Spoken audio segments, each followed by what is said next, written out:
দেখুন, নির্বাচনের তো অন্তর্বর্তী সরকারের প্রধান উপদেষ্টা তো ইতিমধ্যে নির্বাচনের একটা টাইমলাইন সম্পর্কে ধারণা দিয়েছেন। আমরা মনে করি যে এই যে টাইমলাইন বিষয়ে এবং সংস্কার বিষয়ে যারা অংশীজন আছে, শিক্ষার্থী, রাজনৈতিক দল, শ্রেণী পেশার সব সংগঠন, সবার সাথেই বসা দরকার। রাজনৈতিক দলগুলো সহ অংশীজনদের সাথে আলোচনার মধ্য দিয়েই ঠিক হবে যে নির্বাচন সংস্কার কি কাজগুলো নির্বাচনের আগে হবে, কি কি সংস্কার হবে, নির্বাচনের পরে কি কি সংস্কার হবে এবং সময়সীমাটা কি হবে, এটা নিয়ে সকলের একটা ঐক্যমতের ভিত্তিতেই সুনির্দিষ্ট রূপরেখাটা দরকার।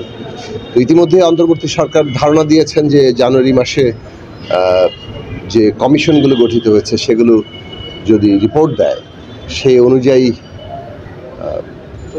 একটা আলোচনার জায়গাটা তারা তৈরি করবেন। একটা বিষয়, আজকে কিন্তু একটা চিঠি দিয়েছেন, ভারত সরকারকে চিঠি দিয়েছেন শেখ হাসিনাকে দেশে ফেরত। সেক্ষেত্রে আপনি এই বিষয়টা আসলে কীভাবে দেখছেন? আসলে এটা কি কোনো এই পদক্ষেপটা আসলে কীভাবে দেখছেন? দেখুন, জুলাই আগস্টে যে নির্বিচার হত্যাকাণ্ড হয়েছে, 1600-র উপরে মানুষ নিহত, 500-র উপরে পুরোপুরি অন্ধ হয়ে গেছে, 50,000 মানুষ আহত, এরকম আপনি বুঝতেই পারছেন কি ভয়ঙ্কর একটা হত্যাযজ্ঞ চালানো হয়েছে।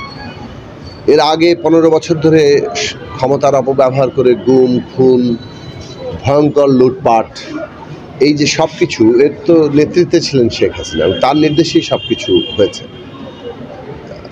তো এই বিষয়গুলোতে তাকে তো বিচারের আওতায় আনতে হবে এবং বাংলাদেশের মানুষ ন্যায় বিচার চায়। সেই দিক থেকে তাকে দেশে ফিরিয়ে এনে বিচারের মুখোমুখি করা, এটা তো সরকারের একটা কাজ এবং দায়িত্ব। সেই কাজ তারা করছেন, আশা করি সেই কাজে তারা সফল হবে। আচ্ছা, বর্তমান সরকার জনগণের একটা অভ্যুত্থানের উপর দাঁড়িয়ে তৈরি হয়েছে। সরকারের সব কাজে যে আমরা সন্তুষ্ট কিংবা মানুষ সন্তুষ্ট হচ্ছে ব্যাপারটা এরকম নয়, কেননা প্রত্যাশা তো অনেক। কিন্তু এটাও আবার আমাদেরকে বুঝতে হবে যে এই সরকার একটা প্রায় ভেঙে পড়ার উপক্রম হওয়া একটা রাষ্ট্র হাতে পেয়েছে। প্রতিষ্ঠানগুলো, বিশেষত পুলিশ, আইন শৃঙ্খলা বাহিনী তো ভেঙেই পড়েছে। এদেরকে পুনর্গঠন করা, প্রশাসনকে পুনর্গঠন করা এবং তাকে কার্যকর করা, সেই ক্ষেত্রে সরকারের আরও জোরালো ভূমিকা মানুষ প্রত্যাশা করে। 4 মাস পার হয়ে গেল, এর মধ্যে তাদের অনেকগুলো সাফল্য আছে, কিন্তু একই সাথে আইনশৃঙ্খলা পরিস্থিতি, দ্রব্যমূল্য, এইসব বিষয়ে এখনও মানুষের ক্ষোভ আছে এবং নিয়ন্ত্রণের জায়গাগুলোতে এখনও পর্যন্ত নানা দুর্বলতাও দেখা যাচ্ছে।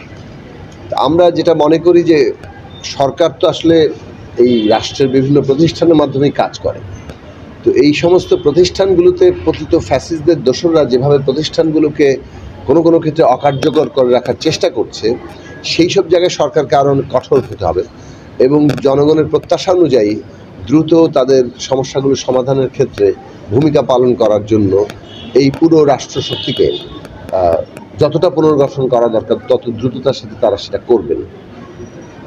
নির্বাচন এবং একই সাথে এটাও বলেছেন যে সমস্ত অংশীজনদের সাথে আলোচনার বিষয়।